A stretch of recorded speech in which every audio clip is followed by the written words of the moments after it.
नमस्कार। ମୁଁ ଦେବଗଡ଼ ଜିଲ୍ଲା କୁଣ୍ଢେଗୁଳା ଥାନା ସରପାଳ ଗ୍ରାମର କୃଷ୍ଣଚନ୍ଦ୍ର ସାହୁ। ମୋର ଦୁଇଟି ଯାକ କିଡ଼ନୀ ଖରାପ ହେଇଯାଇଛି।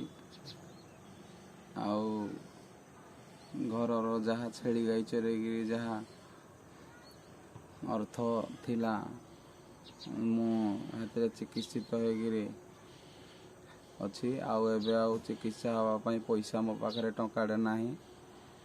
ଆପଣମାନେ ଯଦି କିଛି ଆର୍ଥିକ ସହାୟତା କରିବେ ତାହେଲେ ମୁଁ ଚିକିତ୍ସା ହେଇପାରିବି ବଞ୍ଚିପାରିବି ବୋଲି ଭାବୁଛି।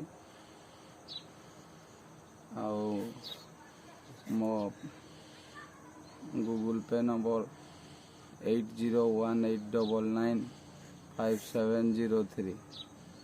ଏହି ନମ୍ବରରେ ଆପଣ କିଛି ଆର୍ଥିକ ସହାୟତା କଲେ ମୁଁ ପୁଣି ଚିକିତ୍ସା ହେଇକି ବଞ୍ଚିପାରିବି ବୋଲି ଭାବୁଛି।